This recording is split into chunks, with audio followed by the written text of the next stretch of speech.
नमः पार्वती पतये हर हर महादेव।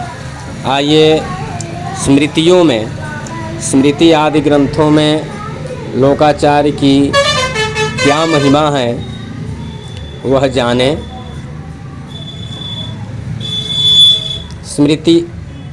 स्मृत्यंतर में है, यद्यपि स्यात् स्वयं ब्रह्मा त्रैलोक्याकर्षणक्षमः तथापि लौकिकाचारम मनसापि न लंघयेत्। अर्थात यद्यपि स्वयं ब्रह्मा त्रैलोक्य की विधि व्यवस्था करते हैं, समर्थ भी हैं, तथापि लौकिक आचारों का मन से भी उल्लंघन नहीं कर सकते।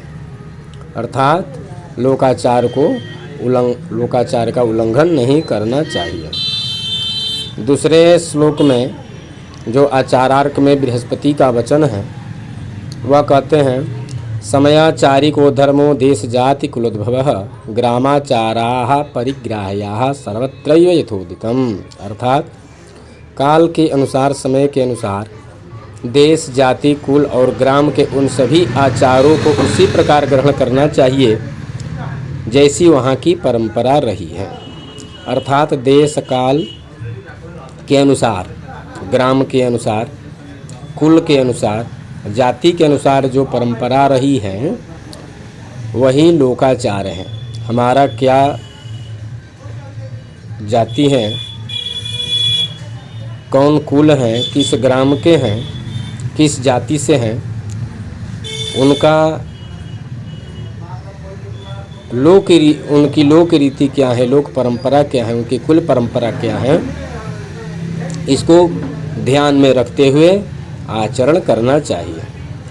तीसरे श्लोक में कहते हैं, जो चंद्रिकायाम देवल का वचन है, चंद्रिका में लिखे हैं, येषु स्थानेषु यत्शौचं धर्माचारस्य यादृशः तत्र तन्नावमन्येत धर्मः तत्रैव तादृशः। अर्थात जिस स्थान पर जैसा शौचाचार, धर्माचार आदि आचरित किए जाते हों वहाँ उस आचारों की अवमानना नहीं करना चाहिए, वहाँ का वही धर्म है। अर्थात देश काल के अनुसार जो शौचाचार हैं वहाँ के उसी का आचरण करना चाहिए। चौथे श्लोक में कहते हैं, यह स्पष्ट कर देते हैं कि यस्मिन् देशे य आचारः पारंपरिक्रमागतः श्रुति स्मृत्य विरोधेन सदाचारः स उच्यते। यह मनु जी का वचन है।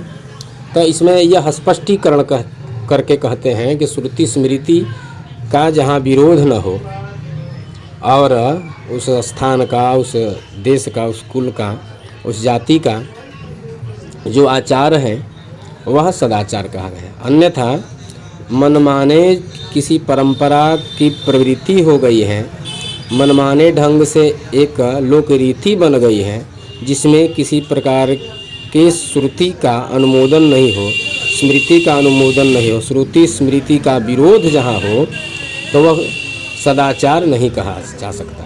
इसीलिए इस श्लोक में कहते हैं कि जिस देश का जो आचार है और परंपरागत आचरित होते आ रहे हैं, तो यहाँ कह रहे हैं परंपरागत आचरित होते आ रहे हैं। परंपरागत का मतलब पीढ़ी दर पीढ़ी, कई पीढ़ियों से ही अपने जो कुल हैं उस कुल में हमारे जो पूर्व पुरुष हैं, जो पूर्व पुरुष हुए हैं, उनका जो आचार हैं आदि, नियम आदि जो हैं उसको पालन करने को यह कह रहे हैं। हम किस जाति से हैं, हमारी जाति में क्या प्रथा है, उसी प्रथा को जो शास्त्र सम्मत हो, श्रुति स्मृति का विरोध न हो, तो वह सदाचार है। इसलिए कहते हैं कि श्रुति स्मृति से विरोध भी न हो तो वह सदाचार है। जहाँ श्रुति स्मृति का विरोध हो जाता है उसे सदाचार शास्त्रों में कहीं भी नहीं कहा गया है। इसीलिए श्रुति स्मृति से अनुमोदित हो, शास्त्र सम्मत हो, जो लोकाचार, जो धर्माचार, जाति का आचार, कुल का आचार, वर्ण का आचार जो शास्त्र सम्मत हो, श्रुति से विरोध न हो, स्मृति आदि ग्रंथों से विरोध न हो, तो वह सदाचार है, उसी को करना चाहिए। अन्यथा जो सदाचार ही नहीं हो तो उसे लोक परंपरा का नाम देकर धर्म से विमुख या शास्त्र विरुद्ध कार्य नहीं करना चाहिए।